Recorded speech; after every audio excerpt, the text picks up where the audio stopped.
The next special thing that happened that year. Yeah, 2010 was a special year, man. I started working, and this was in April that I started working, and then when I'd been about 4 months into the job, it really wasn't working out the way I wanted. You're making money? I was making money, for once. I'd moved out of home by this point. I was living alone, and then my friend Kamau Wandongo, who I mentioned earlier as one of the people that I acted with on Serafina, gives me a call and says he's doing casting for a film. And the film is by One Fine Day Films. And I'm like, those are the same guys who did Soul Boy. And I remember Soul Boy. I watched it at a film festival and I'd just gotten back. And that film had really high production values. It was a pretty well-written film as well. And we heard about this film that was going to be about crime in Nairobi, and it was going to be called Nairobi Half-Life.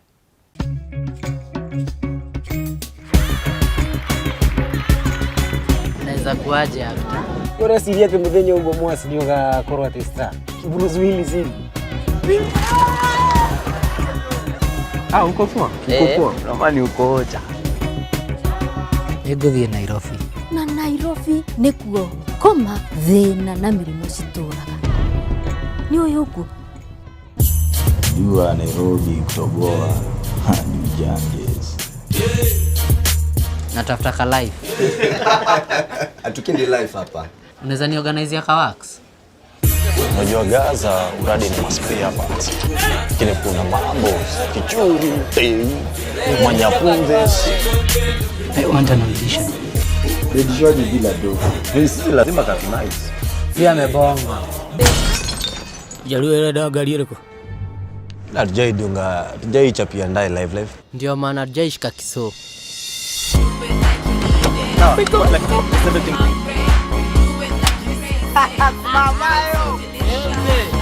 It's not about punishing them. It's about giving them a wake-up call. That guy's not a thing. That's why I like him. A beast. Wanadai at showbiz 50-50. Na tukiwakausha.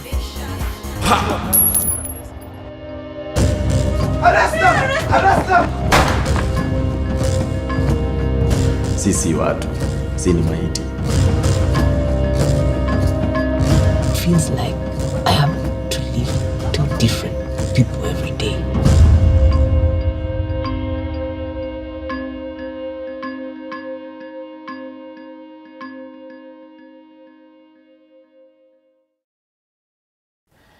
And my audition was pretty simple. His base was Kenyan National Theatre, so he had his camera and he was like, come and do the audition here. And I was like, what's the audition? He said, just, you have your car? And I'm like, yes. And he's like, roll up, look at me, don't look at camera, look at me and say, hey, Mas, are you a guy of pints?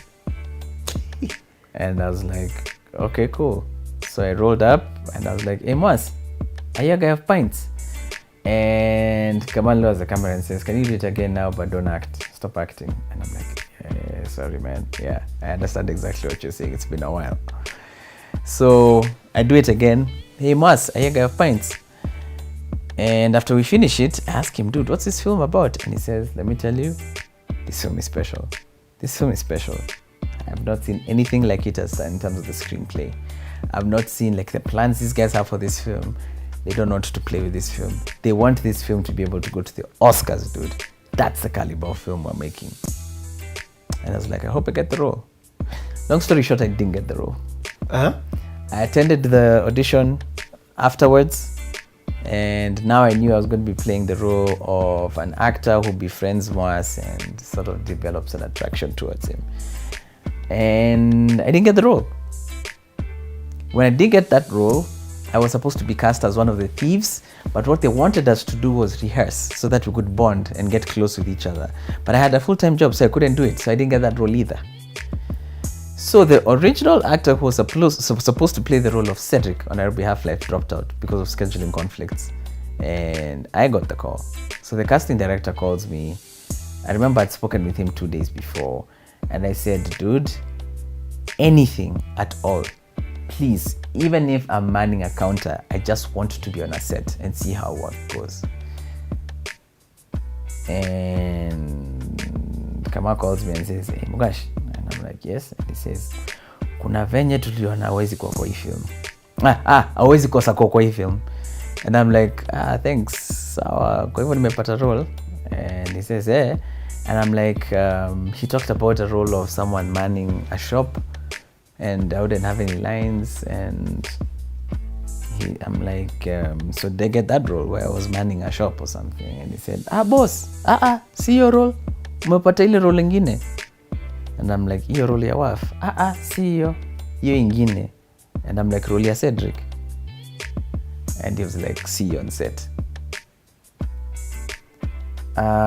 This was September, October of 2010. And by this point, I'd been at my job long enough to know that I wasn't enjoying it. I didn't like it. And not being on the film was so disappointing to me that when he called me and said that I got the role that I originally wanted, You're like, you're out. I just hung up and I went into a room that was empty. I think they were preparing it as an office for someone, but the work wasn't complete. And I closed the door behind me and I jumped and I danced. And I was just hopping like a rabbit, like, yes, yes, yes, yes, yes, and trying not to get too loud. And Kama gave me those words again, come pick up your script. And I went to the Ginger Ink office and I picked up my script, and the person who was printing it out for me said the same thing. Yo, this movie is special. This movie is special, dude. You should be happy you're on it. No pressure, but you should be happy on this film. So I show up for the first day of shooting of Nairobi Half-Life and I realized no one had been told that the role had been changed. They knew the actor who was supposed to come play it. They'd already had a drink up where everyone was supposed to meet each other. And all of them had been told in their notes, this is a person playing this role, this is a person playing this role, this is a person playing Cedric. And at the very last minute when he dropped out, my name was put there. And some people didn't read their call sheets, some people didn't realize that this is not the guy playing the role of Cedric. So I show up and the two reactions to my playing this role were either they're like, oh, hi, and I'm like, hello, I'm on this set. These guys had been working for about a week and a half already, so they already had their chemistry going. They'd been to Kiambu, they were now back in Nairobi. They'd filmed outdoors, they'd filmed in Disney. Everyone was excited about this film they're putting together. The story seemed really strong, the characters seemed strong, the acting performances were good, everything was coming together nicely. And then on this day, I show up on set, and when I told them my name, the reactions were either one of two. Either, oh, because they were expecting the other actor to play. In fact, if you look at the movie, there's one particular scene where my wardrobe, if you look carefully, looks oversized because the guy who was going to play the role was bigger than me and there wasn't enough time to get new costume for me. And the other role was, you're the dude who's playing... The other reaction. Yeah, the other reaction. Sorry, the other reaction was, you're the guy playing the gay role. And they're like, you're that dude. I didn't like it very much. So what would happen was, again, I was lucky because most of my shoots were night shoots. So I'd leave work, jump into the transportation, which was a van, go to set, film my scenes, go home, sleep, wake up and go to work. And I did this over the course of like 3 days and then asked for 2 days off to shoot the daytime scenes. So by the time I finished shooting my scenes, I was tired. But I remember being so intimidated on this set because I wasn't being made to feel welcome.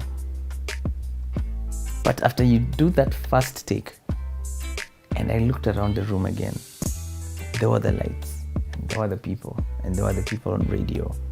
And here we are doing this thing over and over again.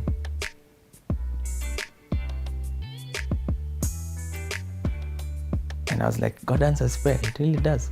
He really listens to what you're saying. He really asks, what would you have me do? I've already put something in you. What do you want me to do? And I was like, I just want to act. I just want to be there in front of that camera. I want to be one of those guys. I probably shot for about 5 or 6 days. Your whole movie? Yeah, my role. The whole film was shot in about 24, 25 days, I think. Oh. Yeah, so of those days, I had about 6 or 7 days. And it was wonderful, man. I loved being on that set. I loved being able to make contributions. I loved having opinions and speaking with the director and playing things off back and forth. And Tom Nthiga, who was the supervising director of the film, was on set every single day. And I'd already fallen in love with his film Run Lola Run. And I knew he'd done a movie called Perfume, the Story of a Murderer, which was really, really good. And he'd done a film called The International, which starred Clive Owen. And I knew he was a big deal.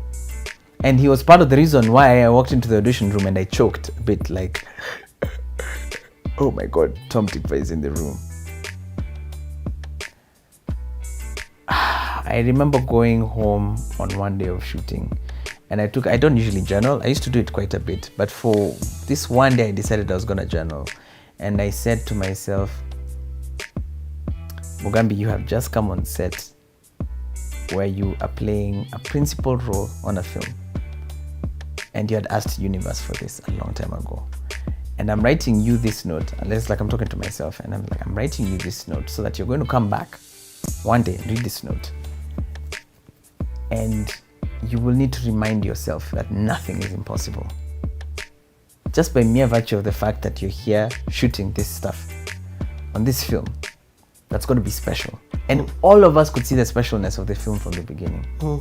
You will realize, and life is going to show you over and over again how nothing is impossible. Act accordingly. That's it. We wrapped shooting, we had an amazing party. And the film didn't come out for another 2 years because it stayed so long in post. But we shot it. Unfortunately, I'd received training by this point from Mark Mende about how falling for your own hype is really not a good idea. And just be the most level-headed person in the room when everyone is telling you that the world is going to end because you were so amazing in that film. And what next? Wow. That was 2010. 2010 came to an end with now me directing another play, which was the Next Village musical, which was a village Christmas. And that play was far from ready by the time we started rehearsing it. And what I ended up doing was I decided that we were going to workshop this play as we were rehearsing it. And I was like, just keep the feedback coming. Let's just get as much feedback coming. When you say workshop, what do you mean? By workshop, I mean we were going to ask questions about scenes. We were going to treat this play like it was still incomplete and that there was still changes to be made. And by workshopping, it means it's in the work that you're trying to find ways to improve the script. Because it was a really good script. It was a really good premise, but it still hadn't resolved itself. It still wasn't complete. And so we ended up completing the script as we were acting it out. And we ended up with a pretty strong... This is the one with the family. This was the one where the basic storyline was that it's census time, Jesus is about to be born again, and because the edict at the point of the census was everyone needs to go back home from their origins. So it becomes a family reunion. And we had a running joke where carpenters were sociologically, carpenters were not considered to be of means. But I think it was Tina in the writing discovered that people that were of means, or people who were considered to be people in specialist professions, like people who weaved textiles or weaved carpets, were considered, now this is high because you're making, wood is for anyone, but if you're making carpets, that's for the ruling class, it's for the elite. So you're going to make a lot of money. So we made another fictional story about a family that was coming together for the census, and this family had a lot of issues, and a lot of them believed that the Messiah was going to come from them. And one of these people was their youngest brother, or the one who decided to go his own path and become a carpenter, and his name was Joseph.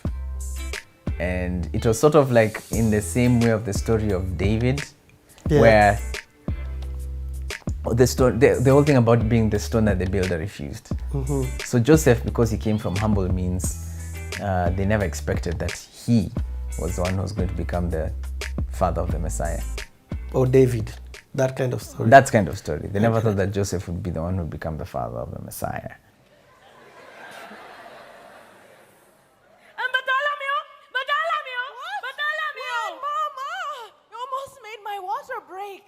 Okay, how much information is too much? Actually, ma'am, he's called Benjamin. Have you heard them sing? What? You can sing? All right, I do love a good song.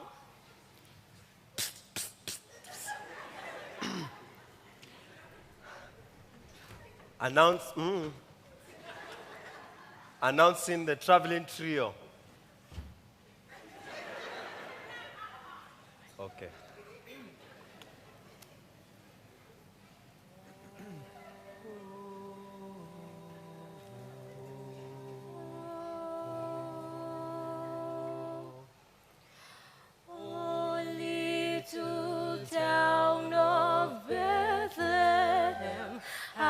Still we see thee lie above thy deep and dreamless sleep. The silent stars go by, yet in thy dark street shineth the everlasting light. The hopes and fears of all the years are met in thee tonight.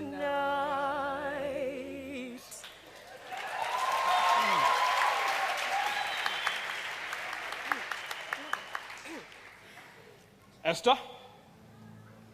Well, they have okay voices, but they're just missing that wow factor. I'm sorry, but it's a no for me.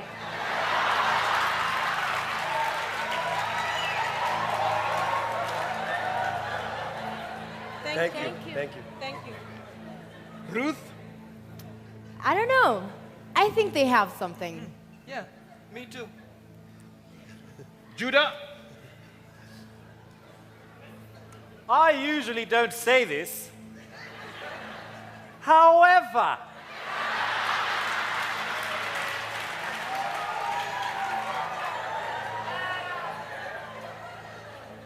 I will make an exception. It was the wrong choice of song. It lacked a certain je ne sais quoi. Pathetic. I have just one word for you. Muko down to Sana.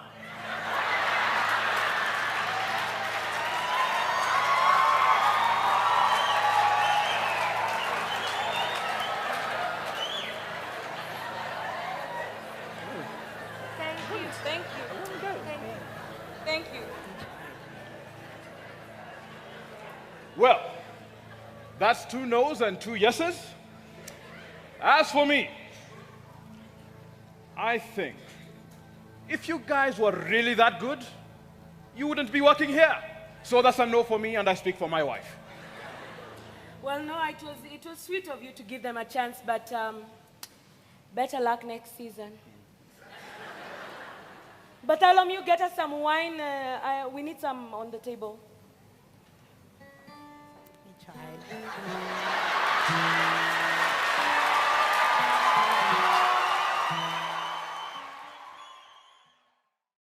And we had a terrible opening night. That play did not go well. it was too long. The audience started walking out because it was just much too long. There were a lot of storylines not working. The sound equipment wasn't working that well. We still hadn't found our story. Oh, but by the time we finished it, that story was a well-oiled machine. Yeah. It just took a while for us to get there. But that for me was where I think the writing origins really started. By this point, I'd already tried to write a screenplay. When you were sitting on that bench in the middle of the summer, you had a lot of downtime. A lot of downtime to just sit and think. And I had watched The bench in America. This is in America, sorry. This is in America. The bench where now you'd come and teach people. The bench where I was telling stories yes, to tourists. Okay. Yeah. Good luck to anyone who hasn't watched the previous episodes, you know. Go back. It's like about 15 episodes before this one. Kidding. I'd watched a TV series that I absolutely loved. Here it is. It's called Spaced. And Spaced starred this guy, Simon Pegg, and it was directed by a gentleman called Edgar Wright. And this series is a wonderful, wonderful series. It's so good. Like, we liked it so much. Monica is the one who introduced me to it, and she was like, yo, if you want to find a really cleverly written series that has a lot of pop culture references hidden in there, and it's just one of the best things that I've watched in a long, long time, please. But a public library in Philadelphia, they were like, borrow this. So I went to the public library, borrowed it, watched it, and was so inspired. I was like, I want to write a story. I ended up writing a 30-minute film, 20-something minute film called Nairobi, and it was shit. Terrible. But after all this work we had to do to find the heart and soul of the story of the village Christmas, by the next Easter, I wanted to be in the play. I didn't want to direct. And I said, can you please cast me in this thing? So they ended up, Yafesi was the one who was directing it. Tina had did co-written again. And I had a role of, I was the advisor to Herod Antipas, and I was so tired of Herod Antipas's jokes. And Herod Antipas was the one, of course, who had, I can't remember the whole history behind it, but it was really, this was a much more political centric play, and we were realizing more and more as we learned from our mistakes of the last play that we were getting better and better. We were getting more efficient.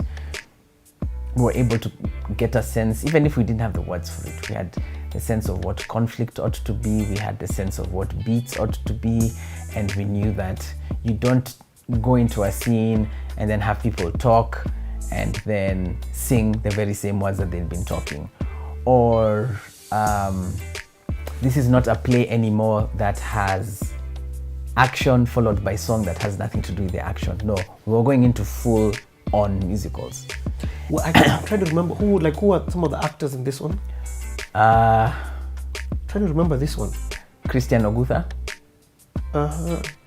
A girl called... Christian was like the main actor. Christian was the main actor. He was Herod Antipas. George Kagwe. And George Kagwe had been... the one I directed, the Easter play I directed, had George Kagwe and Chero. Yeah, they were the stars of that one. George was a lawyer. George was a lawyer. So they were opposing counsel, and George was the defense and Chero was the prosecution. But in this case, Christian played the role of Herod. Stella Nasambu played the role of his wife, and their daughter was played by Kawira Thambu. Yeah, those are the main roles pretty much. It ended up being received very well. And by Christmas, Yafesi and Tina said, you can't just contribute to story anymore, you have to write an actual scene. So I wrote 2 scenes. They weren't very good, in my opinion. They were not very good scenes. But it was the first time I wrote anything that I saw now being played back to me. This is now Christmas time. This was a village Christmas. We have now gone from shooting Nairobi Half-Life in 2010 to now being in a play in 2011 and directing a play in 2011, and then now by this point we'd crossed into 2012 territory. Yeah.